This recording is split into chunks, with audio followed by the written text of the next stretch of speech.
NWR Virtual Resources Conference, May 2020. We've got Kalamazoo Resources up next. Kalamazoo is focused on gold exploration in the highly prospective Victorian Goldfields, with projects located in Castlemaine, South Muckleford and Tarnagalla. Additionally, the company has gold and base metals projects in Western Australia. While its Victorian projects have seen little modern exploration, all historically produced gold, and Kalamazoo has identified numerous walk-up drill targets that it plans to explore utilising new technology. Kalamazoo has lodged a tender bid for exploration ground adjacent to Kirkland Lakes Fosterville Gold Mine in the Victorian Goldfields ground release, which could further bolster its portfolio. The company also recently secured an $8 million investment from Novo Resources and Eric Sprott, one of the world's best-known gold investors. Kalamazoo's Executive Chairman and CEO, Luke Reinehr, is on the line. He has core legal experience that complements mining and resources, project development, and information technology skills as well. Working across all levels of management, Luke has extensive partnership, director, CEO, and chairman experience in Australia and abroad. Over to you, Luke. Morning, Laura. How are you? Welcome, everyone, to this virtual presentation from Kalamazoo. I'll give you a summary, if I can, of our Victorian projects and our recent drilling, and also touch a little bit about our projects in the Pilbara too, if I can. I'm currently operating from our office here in Melbourne. Obviously, we've got some pretty strict restrictions at the moment because of COVID-19, but our operations have been going quite well. Fortunately, I'm only a couple of minutes from home, so it's life as normal, but we've obviously got to be very careful. So perhaps if I can, I'll just get into a bit of our presentation. Look, there will be some forward-looking statements, and obviously this is a disclaimer in regard to those statements and investment presentation. If you'd like to get any further details, please go to our website, or if you can just see on this forward-looking statement, there's a whole range of ASX releases whereby the information I'm talking about is actually covered. So perhaps if I can just give you a bit of a corporate overview as to where we are today. Kalamazoo, about 123 million shares on issue. We've got a market cap around about $55 million at current share price around about 46 cents. We have about $11.5 million of cash and or receivables in the bank, so we're well funded, and part of that comes from a gold project we sold last year, which is called Snakewell. You see our share price had a big kick actually in January when we started drilling, and Eric Sprott and Novo Resources came and invested in Kalamazoo, and I'll talk a little bit about that further on. Obviously with COVID-19, we took a bit of a hit on our share price, but it's been building up nicely since then. Also have a number of options, and most of which are actually in the money, so we anticipate that if our share price stays strong and the news flow continues, that we should have further funds coming in over the next 12 or 18 months. Certainly I think over the next 12 months, we've got probably $5 million worth of oppies in the money, which will be very good for us. Substantial shareholders, a company called Duajon, it's about 32%, probably a little bit more with some other holdings. That's controlled by my brother, Matt Reinehr, and myself. And then we've got Eric Sprott and also Novo Resources who came in. They've got about 8%. Kalamazoo listed on the ASX about 3 years ago, but we've been around for about 10 or 12 years. So we've got quite a loyal following. And I think we probably can account for about 60% of the register.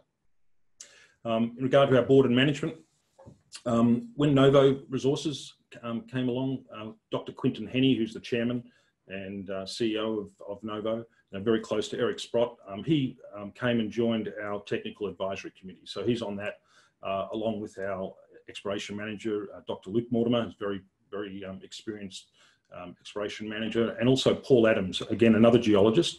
Paul is also currently the managing director of Spectrum Resources, or Spectrum Metals, which had a major success at Penny West over in Perth, which I'm sure a lot of you have heard about. So in regard to our shareholders and perhaps people who are interested in investing in Kalamazoo, why? Well, I guess it's because of gold. And if you look at this chart, this is a really interesting 20-year chart in regard to the Australian gold price. Just a continual uptrend, and it's looking very good. We certainly have a view on gold as to where we think it's going in the future. And unfortunately, because of COVID-19, trade wars, China, Trump, etc. There's obviously substantial quantity of easing that's going to happen over the next couple of years. Unemployment, companies going broke. I would think, we're seeing probably the worst recession, as most people would say, since the Great Depression. So I think it's quite bullish for gold. However, with gold, I think the focus should always be on grade. And grade is king, as they say. Fortunately for us, with our key projects in Victoria, average grade in Victoria is, I think 15 grams a tonne. Give that a comparison to, WA, where I think the average grade is 1.8 grams. So I'd say if you're going to be involved in gold, go where the grade is high. So perhaps just explain a little bit where our projects are. Obviously, state of Victoria. You'll see that middle zone, which is called the Bendigo zone, which is through here. This was certainly in the 1850s and to the 1890s, considered to be probably the world's richest gold zone or gold area. The Bendigo zone produced about 60 million ounces, primarily out of Bendigo, Ballarat, but also at Castlemaine. And I'll come into a bit more detail of that in a moment. We have 3 projects in this zone in the middle part at Castlemaine, South Muckleford, and also Tarnagulla. And then we also have some projects up in the Pilbara, which I'll just touch upon at the end, which we think are very prospective. And I guess if you had to say, well, certainly my view, that, what are the 2 of the most, prospective gold regions, not just in Australia, but in the world at the moment, you'd have to say, both Victoria and in the Pilbara. So I think we're very fortunate for a gold junior to be actually represented and have, very prospective assets in both those areas. So now, if I can, I'll just drill into the Bendigo zone in detail. And so this is the middle part of the Bendigo zone. And if you look at it, Bendigo was the principal area. This in the middle here, it produced about 22 million ounces of gold, primarily hard rock. Then Ballarat, which is further to the south or down the bottom here, it produced about 11 million ounces and was the second largest gold field in the Bendigo zone. And then the third was Castlemaine, of which we control 100% of this entire area.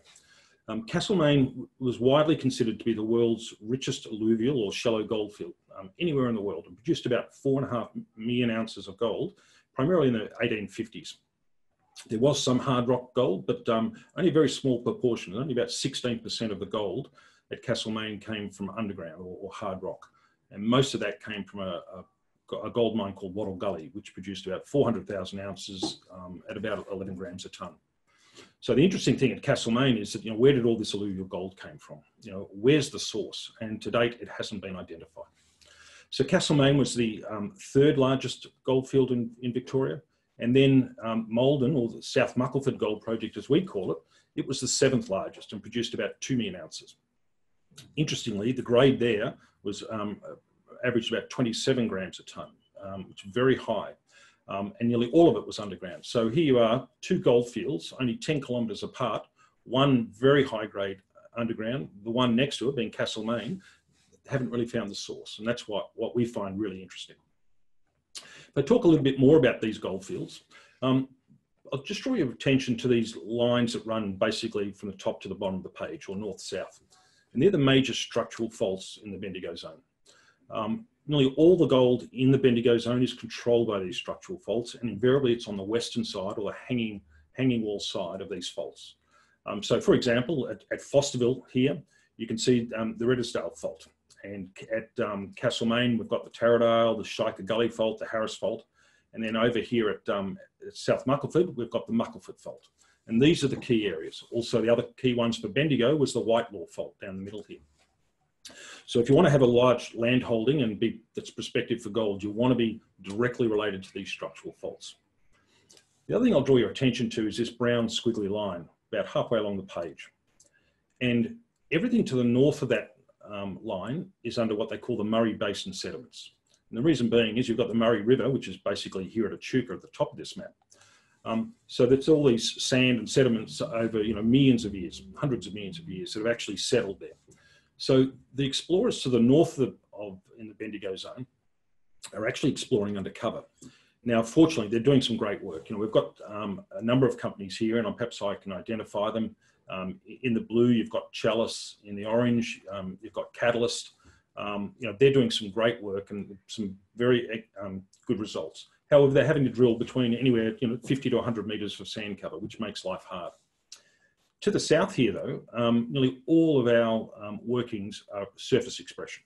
So we don't have to drill through very much cover at all.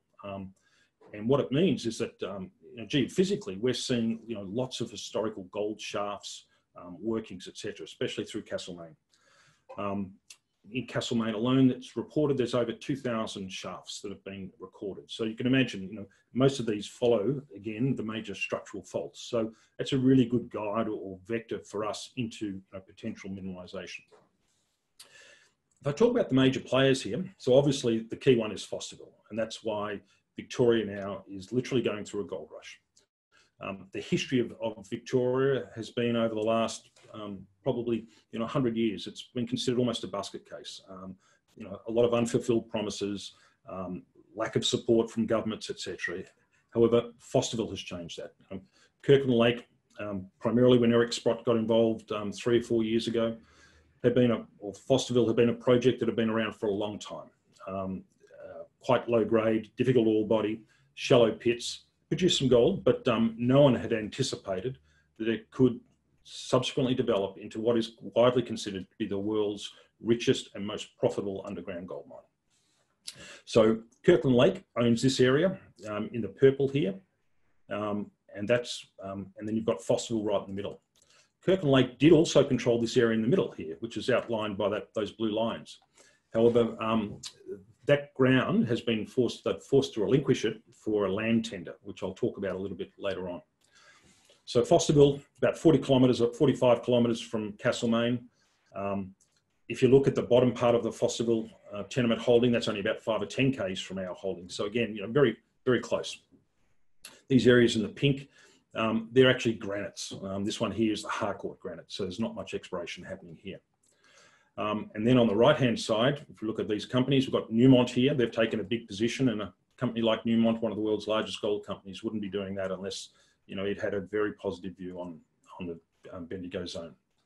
So we've got 3 or 4 players. You've got obviously Chalice here, market cap, I think, of about $320 million. Part of that, or a large portion of that, is because of its recent discovery over at Julimar. You've got Catalyst, which I think market cap about $230 million. Kirkland Lake, I think it's $18 billion. Newmont, very substantial. And then we're down here to the south. So perhaps then if I just drill a little bit further into Fosterville and perhaps where we see some similarities in regard to the geology. So this on the left-hand side, you can see this is a section of the Fosterville mine, and we're looking now probably, I think, 800 metres deep. And it's a couple of areas known as the Swan and the Phoenix, etc. Now, this is a world-class deposit, 9 million ounces deposit, 2.7 million ounce reserve. I think it's 31 grams. Their last quarter, they're producing roughly at a run rate of 600,000 ounces per annum. I think the last quarter was at 49 grams, all in cash cost of somewhere in the order of between $130 to $150 US an ounce. So as you can see, a very high margin operation. And so now this is, obviously one of the hottest gold provinces in the world. Over here on the right-hand side, this is, Wattle Gully. So this was really the only large underground mine at our Castlemaine project. And you can see it's got a similar type of structure to it. It's what they call these splay faults. And they're cross-cutting fault ramps. And certainly over here at Fosterville, this is where the really high grade is being found. And so we're looking to see, can we kind of replicate this type of mineralisation? That's kind of what we're looking for. So then if we get into, I guess, what we've been doing over the last probably 6 or 12 months, perhaps a little bit longer, and that is we're looking to do target generation. Now, this tenement up the top, this is our smallest tenement at Castlemaine. You've got here on the left-hand side, you've got the town of Castlemaine, which we don't cover. We only cover this area here, and as you can see, most of it's identified, it's in green, because it's a diggings or a national park. And the reason it's a national park is that that's where all the alluvial goldfields were in the 1850s. And so, as you can imagine, there was a lot of this ground was picked over. And so over the last 50, 100 years, it's been turned into a national park, which is very fortunate for us. So we don't have the same type of community concerns. However, having said that, we have to jump through a few more hoops in regard to permitting and licensing, but we are aware of that, and we're comfortable with it. What it does mean, though, in the national park and state forest, which covers probably 80% of all our ground at both Castlemaine and at South Muckleford, is that we can't mine in the top 100 metres. So it means we're not going to do an open cut. It will only be an underground gold mine if we're fortunate enough to find the right size resource. That being the case, that then has determined what our exploration strategy is. And that is, we're looking for a large, which means 1 million or plus ounce ore body greater than 10 grams a tonne. And that's our target. So over the last 6 to 12 months, we've identified in regard to, what are the key areas or components we're looking for to actually help us target our drill targets. So what we've done is that, we've first of all focused on the main structural faults. And here you've got the Shicer Gully fault, which runs down there, and the Harris fault as well. We've then conducted a whole range of work and data. We've gone back to all the historical drill logs of this area. We've got an 80,000 metre historical diamond core farm. We've then gone and used IP or induced polarisation surveys. We've done ground magnetic surveys. We've done 3D structural modelling to try and identify, where we think in this top area our 10 highest targets or highest priority targets have been. And you can see they've actually identified here. This work was completed in around about October last year, and so we were pretty keen to get drilling. So, as I mentioned, a lot of this ground is in either state or national park, but fortunately for us, this target up here, which we've called number 1, because it was the first one we drilled on, it is in a private pine plantation. So we didn't have the same permitting issues, and we managed to get the licenses or permits to drill there very quickly. So we started a 14-hole diamond drill program in mid-November last year on this area. Bearing in mind that this area here is only about 2 square kilometres compared to our entire holding at Castlemaine of about 288 square kilometres. So it's only a very small area. But we kicked off last year, 14 holes, started in November, completed on the 31st of March this year. About just under 5,000 metres of diamond drilling. And very fortunate for us, we actually hit some very high grade gold in the first couple of holes. We're drilling down to about 450, 500 metres. That was probably the deepest, but a lot of the holes were shallower than that as well.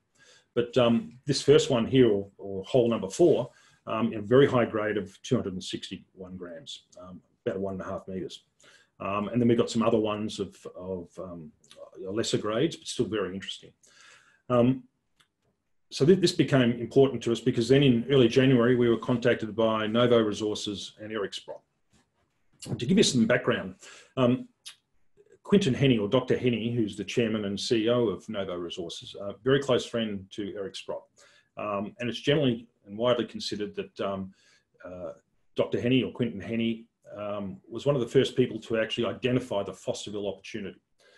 This was, 3 or 4 years ago. And then he did some due diligence for Eric Sprott on the project. Then Eric Sprott ended up buying the Fosterville mine. And then has obviously spent a significant amount of money and now turned it into, as we mentioned, the world's richest gold mine, underground gold mine. So Quinton Henny has had a key involvement in that. As has obviously Eric Sprott, who was chairman and largest shareholder of Kirkland Lake. When we had these high hits in January of this year, we were contacted by Quinton Henny on behalf of himself and Eric Sprott, saying that they could see some similarities with the Fosterville mine to the north. And they were very keen to come and take a strategic investment. So they invested $4 million each, took an 8% interest, and put some options as well, which was at twice the price. They invested at 40 cents, and those options 18 months through at about 80 cents. They see the similarities. Look, I think it's, Quinton Henny's been very public about it. His view is that if there's another Fosterville in this Bendigo camp, he wants to be involved with it, as does Eric Sprott. And not just involvement in our company, but there are some others as well that they've taken investments in. But they see it a very prospective area and would like to be involved. So this 14-hole program started in November. And what our aim was to see, could we delineate a potential mineralisation or ore body in this area? The reason we were drawn here, as I mentioned previously, first of all, because permitting was the easiest. But the other thing is there have been historically some very high grade intersections in this area, up to 300 or 400 grams.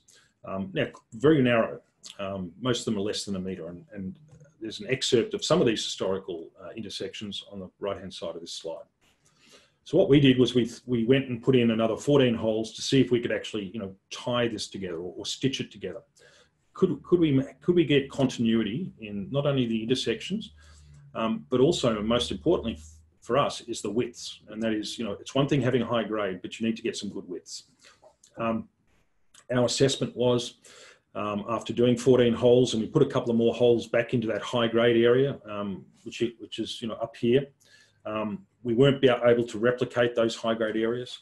So our assessment is that we don't think the width is currently there, and so this is only target number one. So we move on to the next one. It's quite a brutal assessment, but we have in our projects, both at Castlemaine and at South Muckleford, we've got over 30 kilometres of strike that we need to test. And if it doesn't meet our criteria, we go to the next one. This is a cross-section or a schematic of some of these drill hits.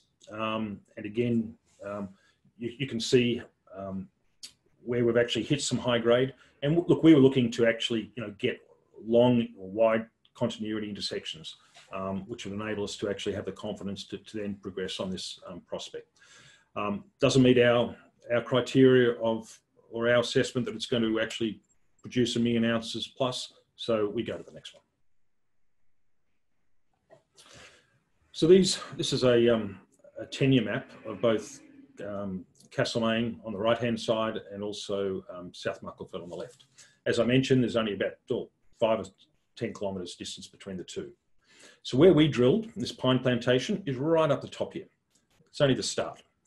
You can see all these dots. These are all the historical workings where all the the alluvial or shallow gold came from. So we've only just basically started. And you can see that these major faults, the Shicer Gully Fault and the Harris Fault, they run straight through. Interestingly, that the workings stop here, the geology continues. The reason being, goes slightly undercover, not very much, but slightly under. And over here at South Muckleford, similar. Here's the Malden gold mine, but almost completely untouched, undrilled through here. But you can see this line of workings down here actually replicates and is on this hanging wall side of the Muckleford Fault. So two very, very prospective areas for us. So we've identified another 9 targets in this top area. What we're now doing, and we're currently underway, is that we're doing some more soils programs, whereby over these 2 tenement areas, I think we're taking over 4,000 soil samples. Doing this in conjunction with the CSIRO, who we have a number of collaboration programs with. It's a terrific initiative by us and by our team exploration team to work with the CSIRO. We're tapping into some of the best minds in this country. They're very, very supportive of us. They're doing what they call ultra-fine soil sampling, whereby they're using the smallest micron to actually look to see if they can identify potential gold mineralization at surface, but also using multi-element testing to look for halos of where potential gold mineralization could be. So that's a really important program for us. You can see in the green here, that's the state forest, but then down here on the right-hand side in the brown, that's in the brown is the state forest and the green is all the national park. So again, most of our area is actually covered in, or completely covered by Crown land, which is fortunate for us in regard to our exploration. In regard to our drilling, look, we would expect, once we've completed this soils program, we'd certainly like to be drilling in Q3. The only way that you can find a large ore body or a future mine is you've got to be drilling, and we understand that. So we certainly want to be drilling by Q3. We'll have to get the soils program completed first, and that's a key component because it's just another layer of technology that actually helps us to try and define an ore body that's within our target range. So the soils campaign is very important. We overlay that with the IP and the ground mag and the 3D structural modelling and the geophysics and the mapping, etc. So we're looking to complete that over the next couple of months, or probably less than that, 6 weeks I would expect. We're halfway through now. These soil samples are being tested by the CSIRO as we speak over in Perth, and we'd like to get drilling as soon as we can. However, drilling is always subject to permitting, and on top of that, of course, is we've got our COVID-19 restrictions. So subject to meeting those requirements, both of those, we'll be drilling as soon as we can. One thing else I'd just perhaps draw your attention to on this chart or map is this application over here, and that is which we call the Queen's application on the right-hand side. That's another tenement that we've actually applied for. It's going through the approval process. It covers a large part of this, what they call the Taradale Fault. And interestingly here in this blue is it's a retention license, which is controlled by a company called GBM. And GBM subsequently sold or have entered into an option agreement for up to 60% of that project to our friends Novo Resources, who invested or will invest, I think it's $8 million for 60% over works in the ground or money in the ground and also shares. So again, I think it's further validation from Novo and others that we're in the right area here. Perhaps I'll just move to the Victorian Goldfields land release. And so on one of those previous slides, you saw that area that was covered in the blue. Sorry, Luke. Yep. We're going to have to jump in just in the interest of time. You've covered off everything really well. You actually covered off a couple of the shareholder questions as well that have come through in quite a lot of detail. So with respect to what drilling has taken place at Castlemaine, that was a question that a few people had. And what drilling when can they expect drilling to resume there again? Obviously, there's a question mark around that still, considering what's going on in the macro environment. But yeah, sure. Yeah, so that drilling, as I mentioned, Q3. So we expect to be drilling again in Q3, and that's a key focus for us. Thank you, Luke. Thanks for your time today. That was very comprehensive, and you covered off everything so well. Okay. Thank you very much, Laura. Bye-bye. Thank you. Thanks everyone for listening. Stay tuned. We'll be back in a couple of minutes' time. See you then.